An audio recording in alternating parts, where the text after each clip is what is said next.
Hello, and welcome to Cutting Through. I'm Mitchell Plitnick. As you're certainly aware, the United States is barreling headlong towards a war with Iran. There are a number of off-ramps that could be taken, but the more time goes on, the more it looks like the United States is determined to launch this war of choice, war of regime change, war of aggression, an purely illegal war. We have learned nothing from our experiences in Iraq, Afghanistan, and we can also go, Vietnam. I mean, it's so many military fiascos, and yet we do the same thing again. The difference this time, I think, is that most Americans are already opposed to it beforehand. That was not the case with Iraq. It was certainly not the case with Vietnam. Um, it was, those wars became unpopular as the damage that they inflicted for the meager gains that could have possibly come out of them, if any, uh, became obvious. Those wars became less and less popular. But this one's very unpopular even right now, and yet on we go towards war. It may not happen. It's really up to the United States. An agreement on the Iran nuclear question can be attained. I don't think there's any doubt of that. Iran has repeatedly stated, uh, contrary to Donald Trump's blatant lie in his State of the Union, Iran has repeatedly stated that they are not pursuing a nuclear weapon. United States intelligence for over 2 decades has confirmed that assessment, as have the intelligence services of other countries very quietly, even Israel's. So there's no reason that a deal on nuclear weapons cannot be attained because Iran is quite agreeable to that. Um, they were very agreeable to the nuclear agreement in 2015. um, the intrusive inspections and the limits to potential other, dual use issues that required a lot of negotiation and, really years to work out the details. But, that was a deal and it was working, and Trump trashed it for absolutely no reason. A point made by his own Secretary of Defense at the time, in testimony to Congress, not in a random news interview. So, um, that's the off ramp. If that's where the United States is going to be satisfied, then that can get done. Then there won't be a war. If they really want a war, they will keep hammering away at the issues of Iran's ballistic missiles and support for various groups throughout the Middle East, two things that are actually intrinsic to Iran's self-defense, for better or worse, that they are not about to give up on, because if they do, it's literally committing suicide. So that's the choice. If the United States pursues that course, then there will be a war, and it will also betray the fact that there was never a chance to avert a war, and the United States always wanted one. So we'll see. Right now, the latter looks much more likely. In order to stop this steamrolling train, Congress members Ro Khanna and Thomas Massie are working to introduce a war powers bill, reminding the president and reinforcing the fact that Congress alone has the power to declare war. The president has no such power, regardless of the fact that presidents have gone ahead and done it anyway for many years, and that's happened on a bipartisan basis. Let's not just leave that on the at the feet of Republicans. That has been done by Democratic presidents as well. But that bill is facing delays. And as of right now, it looks like the bill will not come up for a vote for at least another week, maybe more. And, as each hour passes, the possibility of an attack on Iran grows more and more likely. The fact that there are talks scheduled uh, for the United States and Iran to try and work this out diplomatically, well, that's not particularly encouraging if you remember that last year, ahead of scheduled talks, and as you know, diplomacy was apparently working, the United States launched an attack on Iran. So that's where it stands. So why is this bill being delayed? It seems like a very reasonable thing to ask Congress for two Congress members and one from each party. So it's a bipartisan bill, and they're asking Congress members to reinforce the legal requirement that the president come to Congress and get congressional authorization because Congress is the only one empowered to declare war. We can certainly understand why many Republicans are trying to push this back because obviously they wish to please the president. But what about Democrats? Aren't Democrats supporting this bill? Well, unfortunately, no, they're not. Um, and there's a number of reasons for that. And it's not just in the House that the opposition to this bill is rearing its head. It's also in the Senate. The Democratic leadership in general has not gotten behind this bill at all. Hakeem Jeffries has done absolutely nothing to whip up support for the bill. And when we listen to the statements of prominent mainstream centrist Democrat who are unfortunately the leaders of the party, we hear them complaining about technicalities and saying, the president needs to come to Congress and explain, the exit strategy, explain the specific goals. But they're not coming out and saying we don't want a war with Iran. Nobody's saying that. And it turns out that the situation's even worse than that.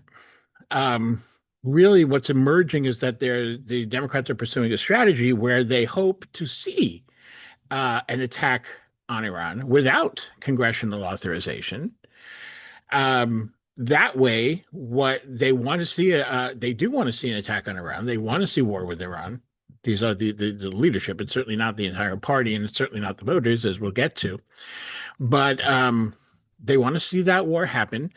They do not want, but they don't want to get their own hands dirty with it. They know there'll be a backlash. They know it's unpopular, and so to them, to their way of thinking, it's a win-win. They get the war with Iran that they really want, and Trump gets yet another negative mark on his scorecard from the American people. Certainly, those who are in kind of a swing vote independence and all of those sort of in the middle places.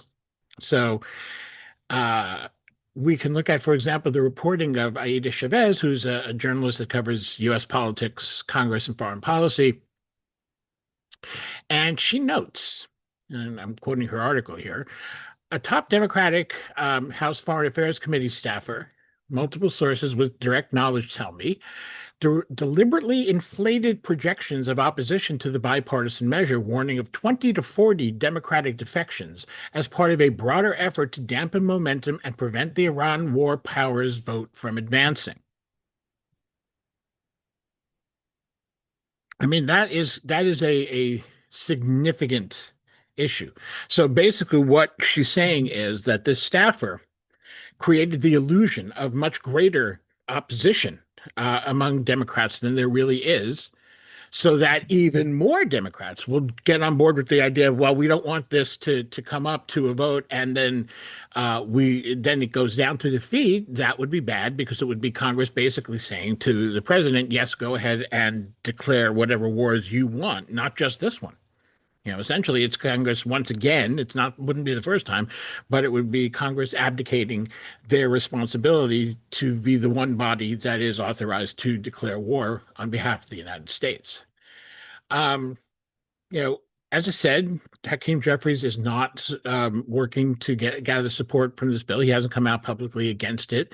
I have not heard of anything to suggest that he is actively working against it, but he doesn't have to. As the minority leader, the fact that he does not act in support of it is in itself an opposition, a way of opposing it. That's the way that works in the House. And Ms. Chavez's reporting is not standing on its own. I contacted a few of my own contacts on Capitol Hill. They confirmed this is what's going on. There's clearly an effort by centrist Democrats to push this vote back. Um, and we've seen, the statements from people like, for example, Chuck Schumer, who, last year when Trump attacked Iran, he criticized Trump, but not for attacking Iran. He criticized Trump from the right, from the hawkish side. It was his famous no side deals, ridiculous video that he put out on the social media. He did not present a case for getting congressional authorization. He did not present a case for um, uh, uh, just no war on Iran, not getting the United States involved in another potentially disastrous war and military misadventure. No, he said, don't give Iran any, any other ways out. Don't yeah, I mean, I don't even know what his idea of a side deal was. There were rumors at the time about various deals that in ways that uh, Trump was going to reach some agreement with Iran, but that was obviously never the case. And the once the attack started, um, Schumer was gung ho. And now, his only issue has been um, to talk about the process, and to say, well, what is the specific goals and what is the exit strategy and et cetera. So it's not an opposition to war with Iran. It is, making sure that war with Iran is as devastating as possible and gets him where he wants to go. And that, Chris Coons, who is kind of Joe Biden's BFF in the Senate, very much on the right of the Democratic Party, um, put out a very similar statement that it was all about process. It was not about opposing war on Iran. But the fact of the matter is, Democratic voters do oppose war on Iran. There are a couple real major hawks among House Democrats, and right now it's two. It's Josh Gottheimer from New Jersey, Jared Moskowitz of Florida. They are the only ones who are outright saying, yes, go to war, bomb the hell out of Iran. In fact, Moskowitz even went so far as to call the Massaconna War Powers Bill the Ayatollah Protection Act. But, even Moskowitz's fellow Florida representative, Debbie Wasserman Schultz, who is as hardcore right wing pro Israel as you're going to get, and very much a hawk on Iran. She had been supportive of military action of Iran, but now she's, kind of making different sounds, making different noises. In an interview recently on MSN, on whatever MSNBC is calling itself now, MS Now, I forget now. I guess that's what they're calling themselves. She said that she called on Donald Trump to make the case to the American people. I'm quoting her, make the case to Congress. And then she went on to even say, we have not seen anything about an imminent threat that would necessitate a significant strike. Now, for somebody like Debbie Wasserman Schultz, that's a remarkable statement.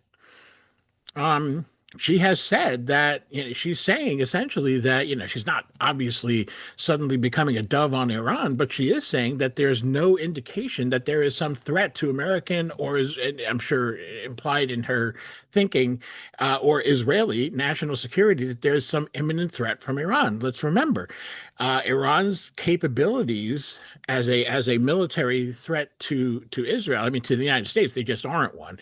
But to Israel, we're severely set back. That's the reality, by the attacks by both the U.S. and Israel last June.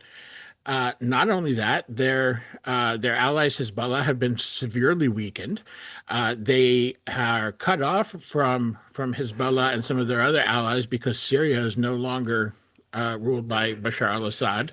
So it's made a very big difference, and things are different now than they were before.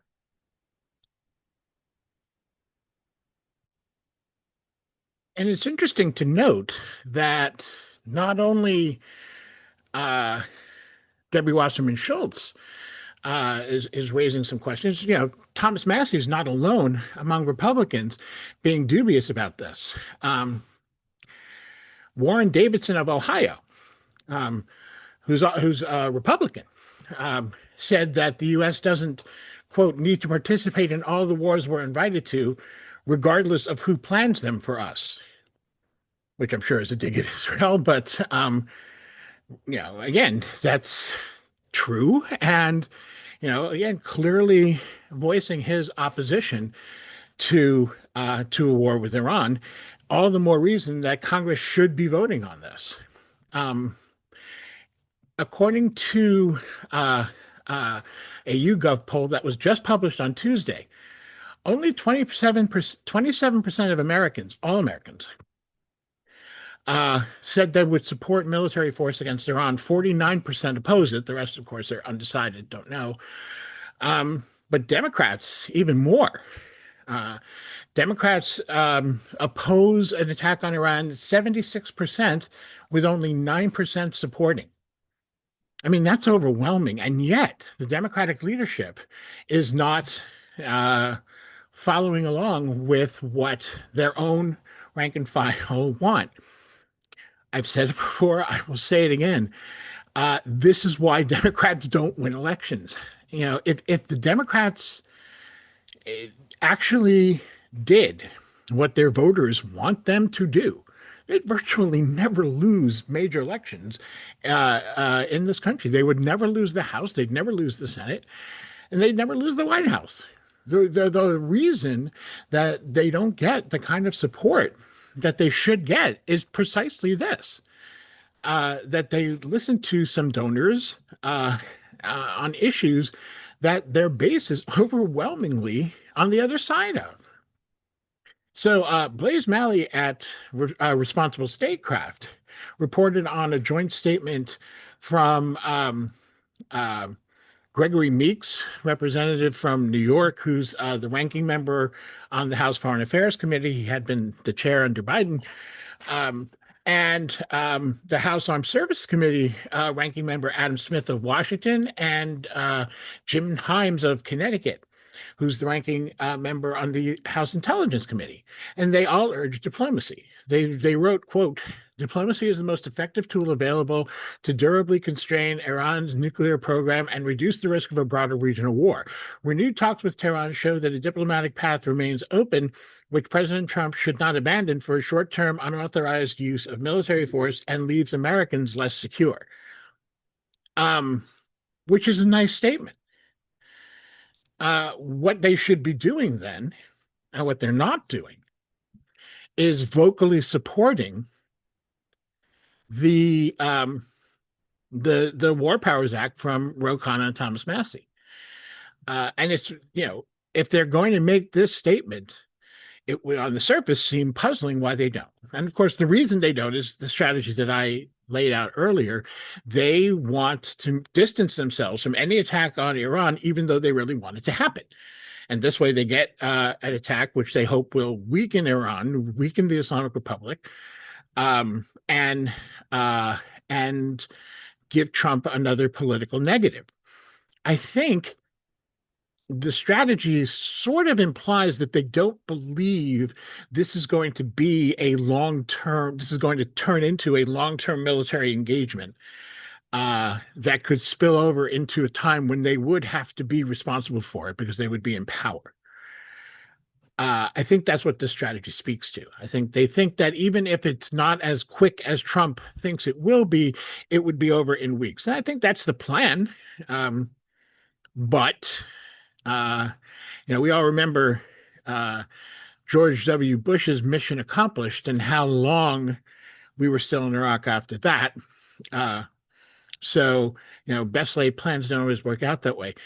The really important thing right now, because there's a limit, I think, to what could happen to stop Trump. I don't necessarily. I do think that that a war powers resolution would go down to defeat if it was brought to the floor. But that's not entirely what either Democrats or Republicans are worried about with this vote, because what they don't want is to own it. They know that, look, Republican voters don't want to see this war either. It's not as overwhelming as Democrats, but they are also opposed to this war. Um, so nobody really, and even the ones who support it aren't going to love it if it doesn't go well. If it goes like Venezuela, then you'll see more support. If it goes more like Iraq, you will quickly see less. Um, and so I think that's the strategy is for no one to own it and to leave it with Trump. And um, the so what's left with the War Powers Act, if it ever does get to a vote, the Massicana bill, is that we will have a record. Congress members of Congress will have to go on record saying, they either support Congress's responsibility to be the sole body that declares war on behalf of the United States as the Constitution demands, or they're going on record saying the president can do whatever the hell he wants. So especially for Democrats, I think that's a very, very difficult place. But even for Republicans, I don't think that's going to look great. Come this November or November 2028. So this tool is actually a pretty powerful one. And it is important. So I urge people to get in touch with your member of Congress, whoever your representative is, Democrat or Republican, and tell them you want to see a vote on the war powers bill that's being brought by Ro Khanna and Thomas Massie, the bipartisan war powers bill. Tell them it is a bipartisan bill. It simply reinforces the existing constitutional requirement for Congress to have the responsibility to declare war, that the president may not do that on his own, absent an imminent threat, which there obviously is not from Iran. The attempts to make the case that there is one are threadbare and pathetic. Steve Witkoff, the other day, talking about how Iran could have industrial grade enriched uranium. I mean, the fact that he even calls it industrial grade is absurd.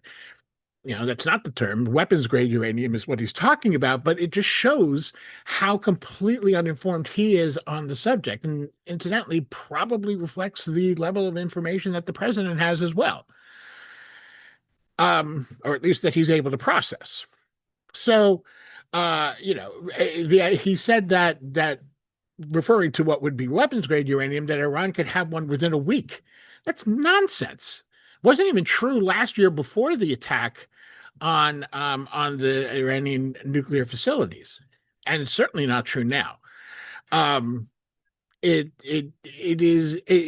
was a statement meant to deceive the American public into supporting a war on Iran, and if that doesn't bring up all the echoes of Iraq, I don't know what does. The only real difference is that the scam that brought us into the invasion of Iraq was a lot better, a lot more thorough, better thought out, and somewhat more elaborate than the ridiculous nonsense that's being peddled by Steve Witkoff and their paid for media outlets like New York Post. So yes, call your member of Congress, tell them to demand that the Khanna-Massie bill be brought to the floor for a vote, and to get members on the record and tell them you want them on the record and you want to know where do they stand on this question, on the question of should we go to war with Iran, and should we allow the president to do that on his own. So that's what I urge you to do. And, we should also just hope, and if you're a religious person, pray that this attack does not come about, because it spells disaster for the region and quite potentially for the whole world. So leave it there. Please do the, like, subscribe. You can see how to support Cutting Through in this work. If you find it valuable, please share it. And I will be talking to you soon.